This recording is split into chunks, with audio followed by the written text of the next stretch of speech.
Hello, my name is Michael Alvarez. I'm a graduate student at Liberty University in Lynchburg, Virginia. This is my interpersonal communication project for HSCO 508. This course was designed to expose the student with a high level of self-awareness with those interpersonal communication skills needed for every human relationship. Through online assessments, reading assignments, learning exercises, group interactions, and dialogue with the professor, students should be able to develop an evolving interpersonal communication design that will enhance their personal lives and careers. To begin, interpersonal communication must be defined. Interpersonal communication is defined as a type or kind of communication that happens when people involved talk and listen in ways that maximize the presence of the personal. Listening is taking in information from speakers or other people or ourselves, while remaining non-judgmental and empathetic. Also acknowledging the talker in a way that invites the communication to continue and provided limited but encouraging input the talker's response, carrying the person's idea one step forward. Which leads into enlarging the conversation. Enlarging the conversation can be understood as keeping the conversation going with two important goals in mind: ownership and openness.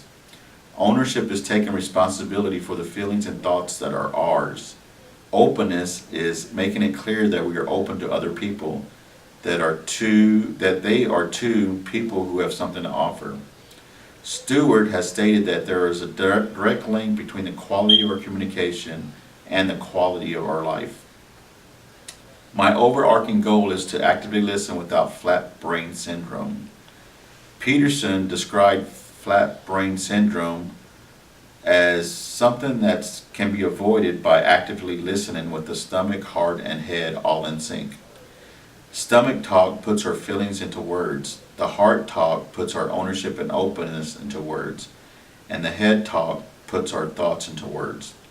This is my master goal because I feel that if I can put my whole body and mind into real conversations, then I can enhance my interpersonal communication skills completely. My personal assessments. One assessment that we did in this course was an interpersonal communication skills test. I took this test on 3/19/14, which rated me on a 70 on a scale of 100. The domains were insightfulness, verbal expression, assertiveness, listening skills, and emotional management. Insightfulness scored me at a 56, which reflects my difficulty interpreting other people's words and actions and seeing things from others' perspectives. My verbal expression was 80, which reflects my extreme proficiency at getting my point across to others. Assertiveness was 72, which reflects that I am fairly assertive when dealing with others and will rarely hesitate to express an opinion. Listening skills were 80, which reflects that I have very good understanding of what active listening involves. My emotional management score was 57, which reflects that I am not completely comfortable expressing my feelings or dealing with emotionally charged situations. The other test that we took in class was a Uniquely You assessment. My Uniquely You report, completed on 3/19/14, was based on the assumption that there are 4 basic personality types: D for active task-oriented, I for active people-oriented, S for passive people-oriented, C for passive task-oriented. These personality types, when blended together, can determine a unique personality. This can help a person understand why they feel, think, and the way they act. My new Uniquely You report, completed on 3/19, established that what is expected of me, which is I/S. This reflects that I am influential and stable. I can love people and people tend to love me. I am a people pleaser and often lack organizational skills. I can be a good friend and obedient worker. What is me is CIS, which is competent influencing specialist, which can mean that I like to do things right, impress others, and stabilize situations.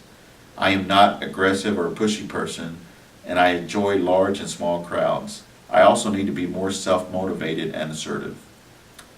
Barriers to communication. A listening barrier exists when someone hears what they want to hear and not what is really communicated.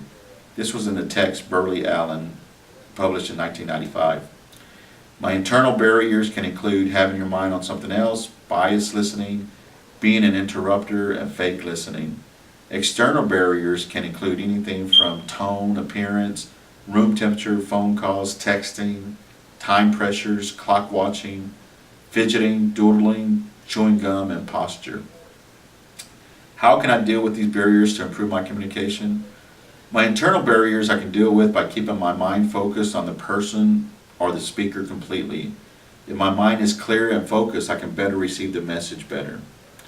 External barriers I can keep the conversation free and clear of the distractions such as keeping the phone on silent or in the pocket, have the conversation in a private, quiet place with no distractions, and if I'm on the phone, don't answer the call waiting or incoming text. We watched a movie called Fireproof. The movie Fireproof has taught me a lesson in how barriers to communication can spiral out of control. The message was about a marriage in turmoil because the husband and wife were not communicating properly. This created a degenerative spiral, which can happen in any type of relationship, even if it's between supervisor and worker, parent and child, and landlord and tenant. Stewart described this generative spiral as a misunderstanding and discord that can create relationship damage. If there's no intervention in the spiral, then the relationship can fall apart. My action plan, actions that can take my goals to a reality, is practice the new skills every chance I can get. It is very true when you hear the term practice makes perfect. If you never practice riding a bike, you may never learn to ride one. Be a better empathetic listener, making an effort to truly understand a person inside and out. Avoid distractions in conversations. Enlarge each and every conversation just by simply adding, tell me more. And continuous education, like taking seminars on communication, reading books about communication, and watching more videos to reinforce my new skills. In conclusion, interpersonal communication is complex. Most people can take this for granted, but it's a skill that can truly create harmony with others. Improvement is always possible, therefore continual assessment and practice may be necessary for a lifetime. And this concludes my project for HSCO 508. Thank you.